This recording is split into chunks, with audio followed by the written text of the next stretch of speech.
Craig Neal is in the house. Love the applause. Thank you. Thank you. Hey, glad to do it. You're too kind. Hey, Paul, how are you today? Doing very well. Hang on, Craig. Let me get through some initial, let me get my little 15 seconds of fame here, and then we'll get into it. Fair enough. So if you're watching this live, please share the broadcast. I don't know about Craig, but I can certainly use the publicity.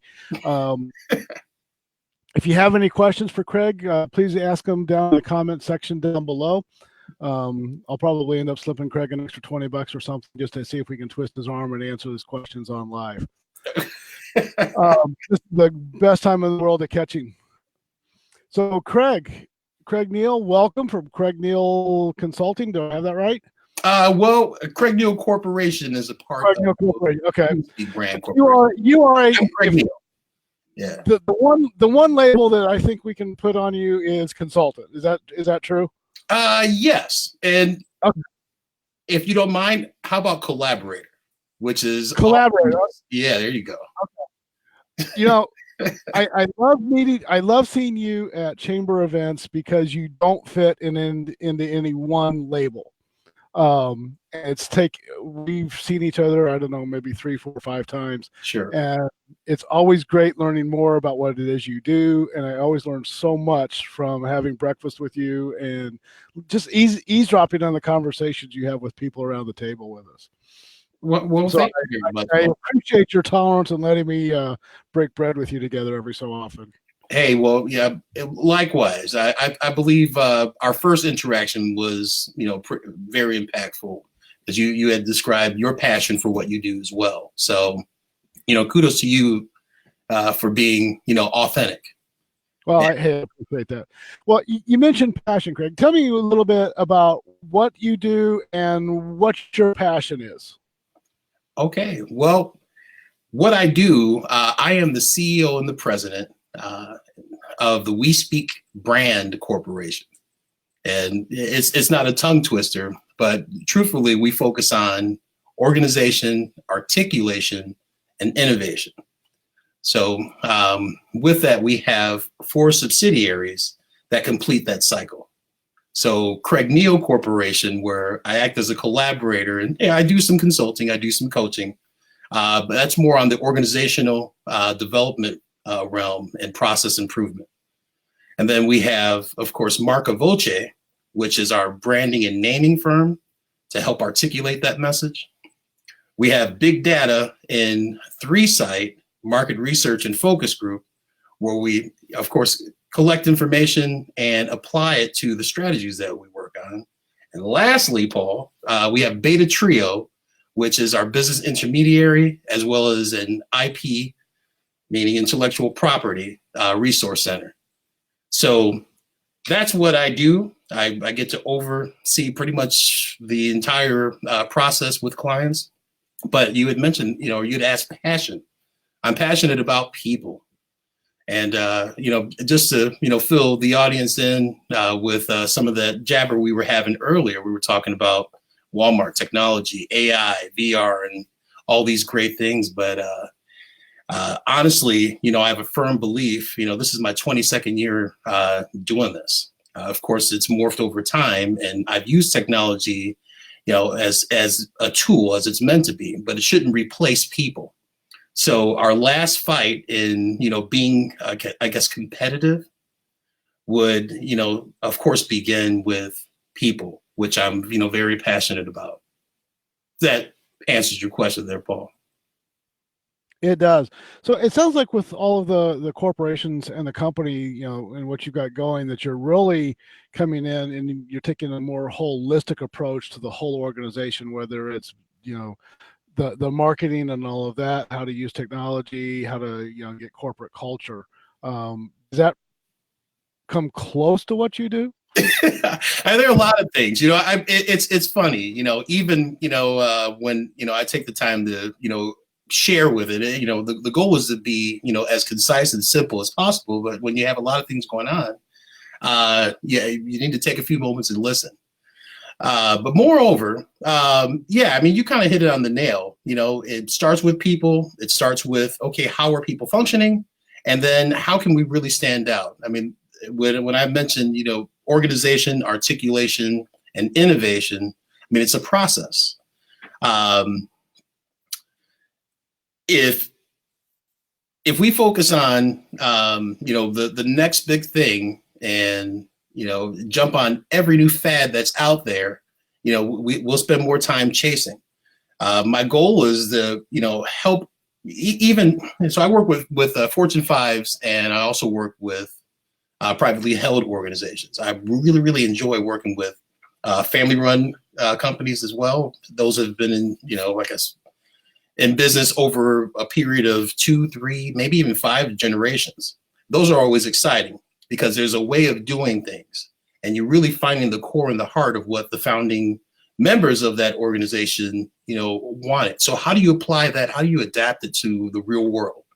With technology, with I guess attitudes and different opinions and perspectives of people, right? Well, there are ways to do that. You have to start with something, strategic. But when I did have that conversation with you initially, Paul, we talked about what the problem is. No offense, a real estate firm, it looks like a real estate firm. A lawyer looks like a lawyer. A plumber looks like a plumber. We're doing a lot of that copycat stuff as opposed to being authentic. And so, my goal is to help bring out the authenticity in what your organization represents, right? There's some standards to follow, of course, obviously, but, there are ways to have distinction by doing things that are uniquely part of, like I shared, the founder's vision and adapting it to, what's actually taking place right now.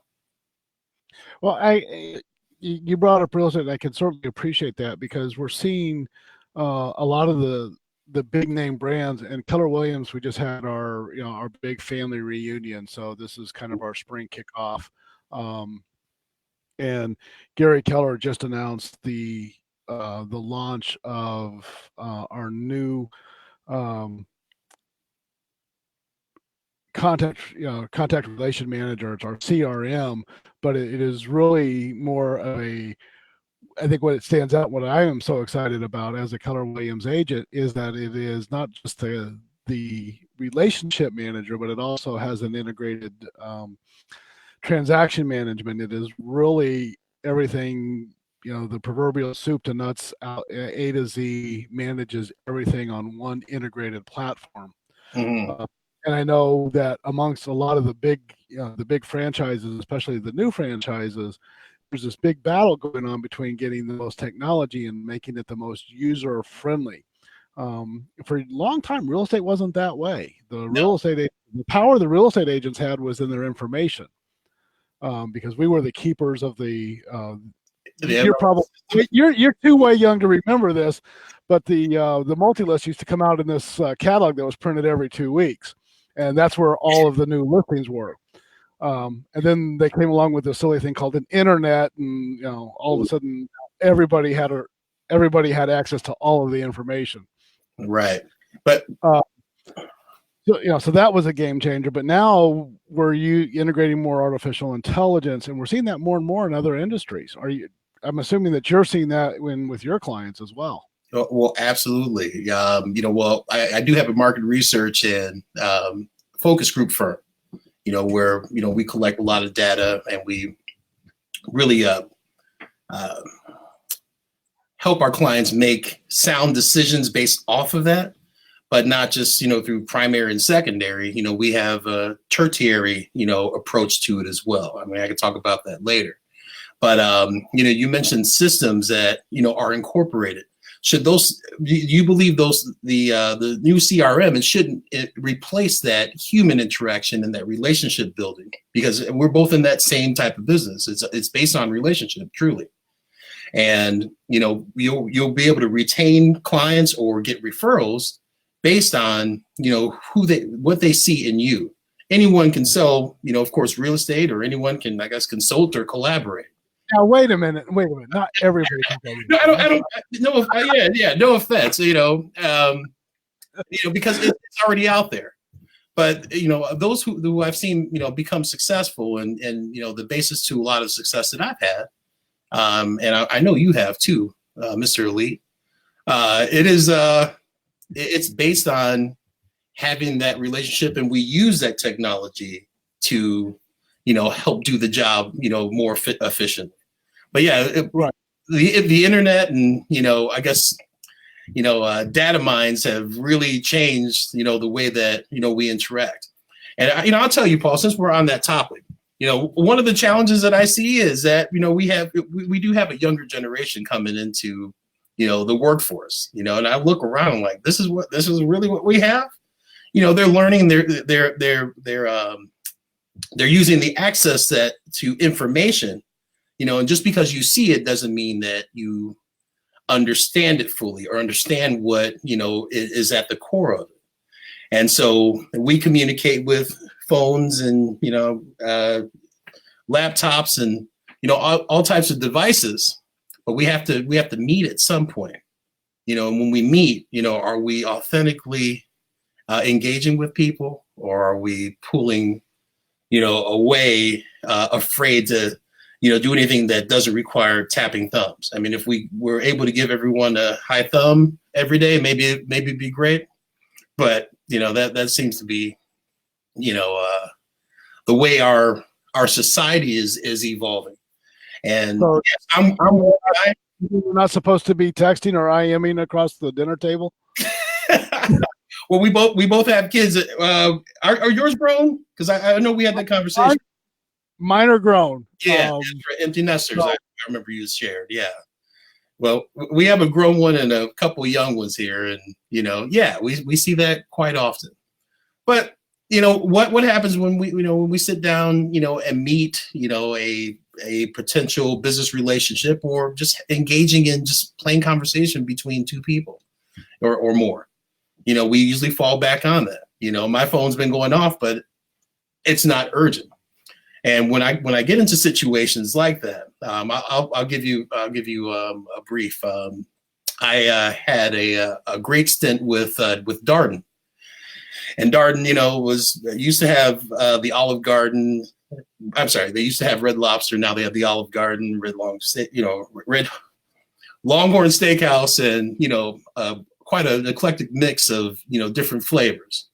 But at the core, you'll find that their wait staff, and as well as folks within the rest of the building, even in the back of the house, it's so mixed.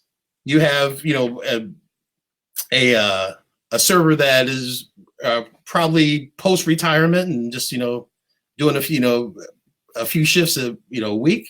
You'll have a young child. Well, not a young child, I guess a child to me, but you'll have 17, 18-year-old, just waiting tables to buy some bubble gum or whatever they do now. And then you might have someone who's middle-aged working, and so you have different generations that all have to cull together to follow a strategy based off of what the corporate leaders expect them to follow. Well, you don't just slam things down their throat. And I was able to witness a lot of that, where it was like, okay, this is what we need you to do. We have this new promotion, go for it. With little explanation. So what does that cause? That cause a lot of different behaviors that aren't quite aligned with the strategy, or at least what was formulated beforehand. And that's just the restaurant business. I mean, in construction and manufacturing, there are a lot of moving parts as well.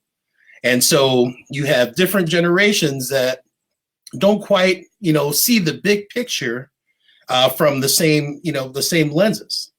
And what I typically do, I have a chance to assess. I do a lot of job shadowing and just direct talk with and interviewing with a lot of the team members, and you'll get a mix of opinions about how we should be doing things or what we used to do. And leaders, they tend to have a challenge getting out in the field or assessing what's going on without a bias. And so that's usually when a collaborator like myself has better odds of engaging, so I can get that information out there so we can be on the same point. If the goal is to have everyone, using technology and less customer service or less interaction with people, okay, let's make sure that everyone's aligned, in that position. But however, if it encompasses, working together as a team where you do have fluid communication and you need to, express things externally, then, that's the areas we should be focusing on. So. Oh, it's because, it's interesting. You were talking about the restaurants and the various, the chains and the attitude of the wait staff. There's a restaurant at least it used to be, I think they're still there. I hope they're still there, in Cary, North Carolina, called Jack Astor's. Jack Astor's, nice. But their whole restaurant, the wait staff particularly, had an attitude. Mm-hmm. I know exactly what you're kidding.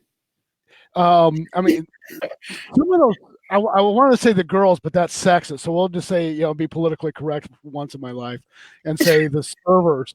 But they had an attitude. Yeah. They had a mouth. But that was the atmosphere that Jack Astor's wanted to build. And if you wanted that super polite, nice, meek little server, don't go there. Go somewhere else. If you want to interact with the server and make them part of that experience, that's where you go. And that was one of my favorite restaurants when we lived down there. Yeah. And I compare that now to a Red Robin, where the only time you see anybody is the people that seat you. You order through the little on-table kiosk. What's up with that? You pay through the kiosk. And the only other time you see any staff is when they're bringing you your food or asking you if you need more drink. Yep. Yeah. I guess if you like that kind of experience, but Red Robin, to me, their food's not that great. Never bad. I want to interact with the people that are there. I want to build that. You mentioned we're in a relationship business. I want to build a relationship with the restaurant. Right. And I'm not seeing that. What are you seeing as far as, what's out there? Well, I don't go to chains is because I want to know the people that are there. Hey, I let me address that one. You said Jack Astor's, and I'm from Chicago, and we had a place called Ed DeBevick's that kind of carried that same theme of, hey, they'll cuss at you if they felt like it, or they'll humiliate you, spill things in your food and make a new one for you. It's no longer around, but that was fun. But see, that was the plan, to create that theme. And, to get on the subject, a lot of organizations, they say all these great things. We talked about buzzwords earlier before we actually got on live, and there are a lot of buzzwords, but, at the end of the day, what are the results?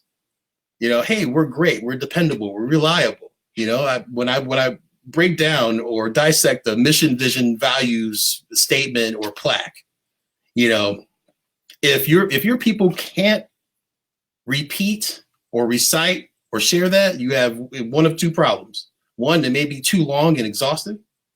The second one is that you're not sharing it. And you're not creating an environment where it's organic. It's happening. So what I have seen, with that limited, interaction. I mean, if we're going to stay in the restaurant, industry or hospitality industry, it's nice to have a kiosk to do things if someone can't make it there, they're in a restroom or something like that. But if they're in the back playing on their phones, I think it's a disgrace, right? To again, that entire experience, that we should be having just about, just with everything we do.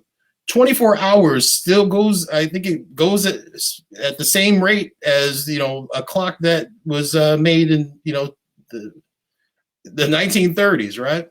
We still have 24 hours. Time doesn't go by any faster. I mean, maybe just a little bit depending on, the axis of the earth and all that stuff, if that's relative. But, if we're so in a hurry to engage with everything other than people, then, where are we headed? What are we really doing? In regard to the I don't know. It just must be a shift going on, and I hate to, be a downer and, just go ahead and spit philosophy, but what are we really doing about it? And like I said, I believe that if you have passion for people, or you have purpose in what you do, then, it's going to take,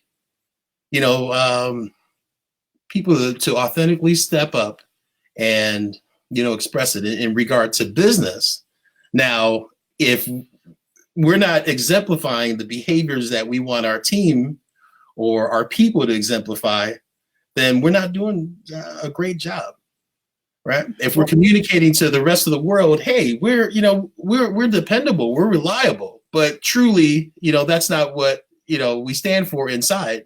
And we pick fights and we gossip and, it's chaos, then there's a disconnect there. And that's why a lot of organizations don't last as long as, they'd hope when they initially, got into business. Well, it's interesting because you were talking about, the mission statements and the value statements and all of those things that, I think I first heard them back in the 1990s. But it's not just a matter of can you recite it, but to me is, do you live it at work? Right. And that's even if you're, a factory worker that never sees the customer, but that's even your internal customers are the people that get the product, your output. Mm-hmm. Are you serving your internal customers as well as is the company serving the external customers? Right. But I'm not so sure I see that. I see a lot of, I'm looking at changing banks because my bank wants me to use my on-phone, my app to do as much banking as I can and stay out of the lobby. Yeah. And I'm sure they're doing that to save cost. And I get that, but I want to know my bankers.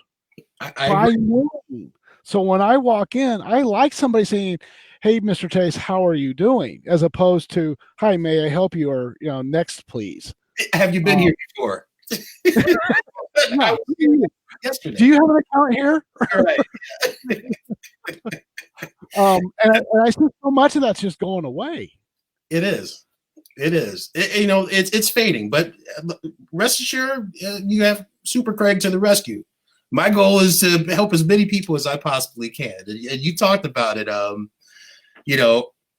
those values, and anyone can script it up, but are there people standing, with that leader and with the people, involved in that organization and ensuring that it's true? I can write, we believe in safety. We believe in, teamwork and stewardship. Those are all funny buzzwords. And a lot of organizations that I'm running into, as of late, I'm very selective as to who I work with. So, if someone gets a call or something in the mail, rest assured I've done my homework and I really believe I can help. But what I'm seeing a lot is, a lot of leaders are failing to follow through on information that they receive, right? And what I mean by that, Paul, is, they'll hire someone to come in and do like just an organizational, assessment, or, do just a survey or some kind of checklist, charge, $5,000, they pay $5,000, and then they have these magic words that really don't mean anything. And he talks about internal customer, that's your first customer, your people, and the external. And so you have two different messages from what's going on, and those who aren't, they're not customer facing positions. Well, yes, they are, because they're facing other people in the organization, that first customer. But I'm seeing more and more of this is the way we've always done it. We're not going to change. Well, you say you had this plaque with, mission, your vision and your values. You had this, put together 20 years ago. What's changed over 20 years? There's always change. you might have to, etch one of those out, or change the word, or add to it. It's not hard. I mean, some of the best I've seen, like, five or like a 3-word mantra sometimes is helpful for people to get it and remember it, so they're actively getting involved in it. But, if you haven't updated, what your vision is, right? Vision should be, what you see in 5 years, not a million years from now, because, that's the way business goes. You never know.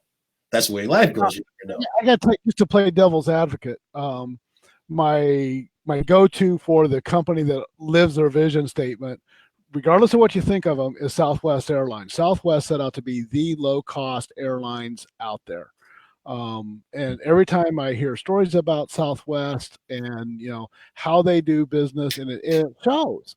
It is low cost, no frills, get you from point A to point B on those short haul flights. That's their niche. And they do it, I think, from their standpoint, better than almost anybody else. They are the best. And that hasn't changed. That has been their niche. They've defined that's what they're going to do is the short haul customers, no frills, bare bones, get you from A to B, hopefully in the same number of pieces that you left in, and at the lowest possible price. I think I heard Southwest sees their competition as the automobile, not other airlines. I've heard. If Southwest were to change that mission, they'd no longer be Southwest. That's fine, but I'm sure they've had to fine tune it over time. They've had to fine tune so many things, and then of course, they have a great team that that helps them see out most of the delivery of their mission, vision, and values. But like I said, a lot of times they're just pocket words, right, or buzzwords. You're just throwing this out here. There's a lot of companies and a lot of industries that's all they are is, we have a mission statement. We can recite it just because we see it all the time. Or it depends on it, but do we actually live it? Yeah, no. True. And so what I'm getting at with that, Paul, is yes, I could give advice all day, or I could, observe and, give tallies of, information to my clients. Instead, why I consider myself a collaborator, because I've been there, I've done that across a multitude of industries. I roll my sleeves up and I go out there and I fight that good fight with, my client, which is usually, the CEO, leader, or the founder.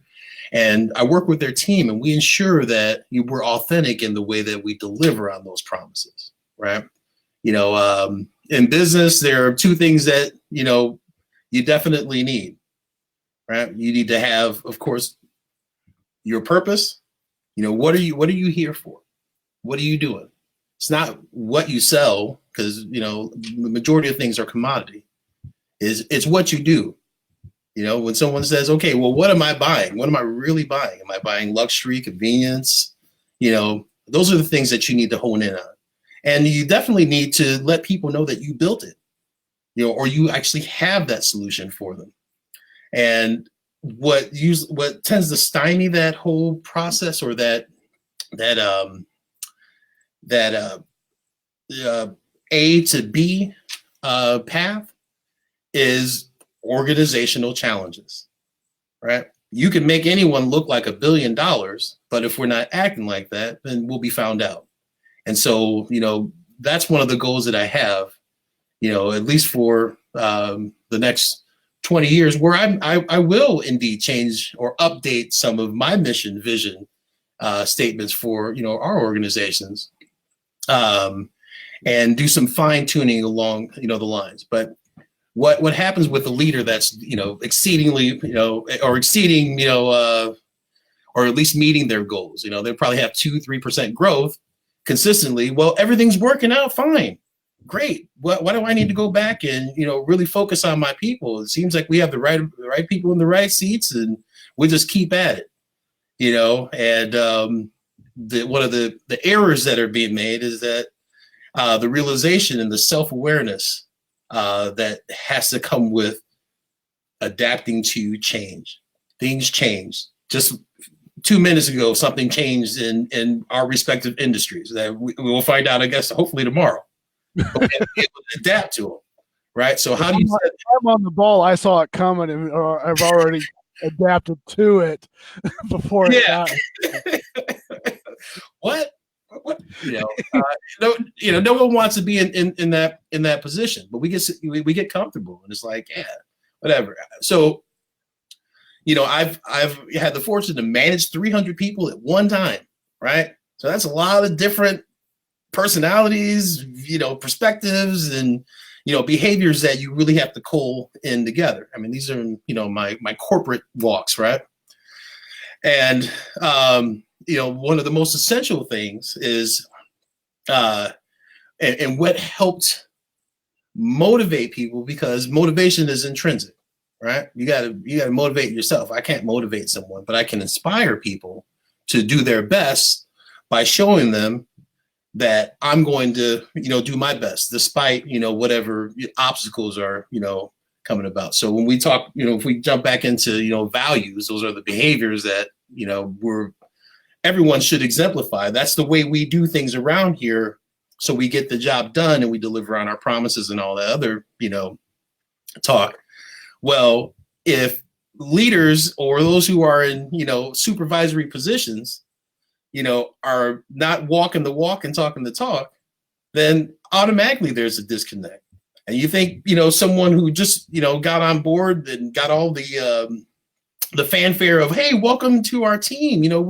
We believe in open, honest communication, and we have a great open door policy. I just, since you just graduated, come on in.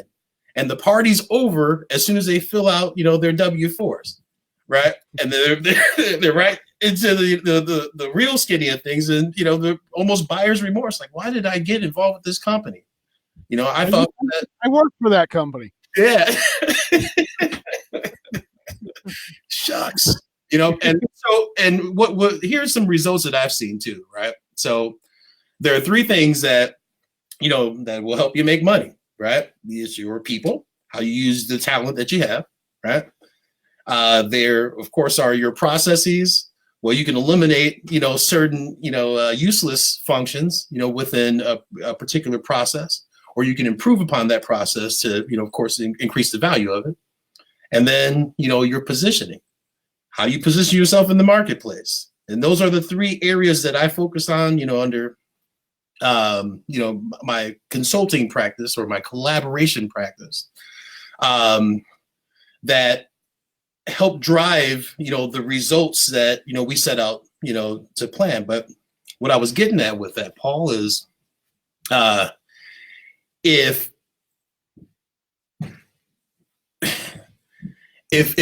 people don't wake up and realize that, the opportunity is past the technology, the opportunities are way past the old habits and old ways. I mean, they're right in front of us. And we have a younger, workforce that's coming in, whether you and I, want to deal with that or not, or and they're coming in with, some great expectations or high expectations. And their expectation, at least those that I've surveyed, and we've surveyed at roughly, just off my head, about 5,000, right? Small number, but in, specific areas, to get a feel of, okay, what are you expecting, out of an organization?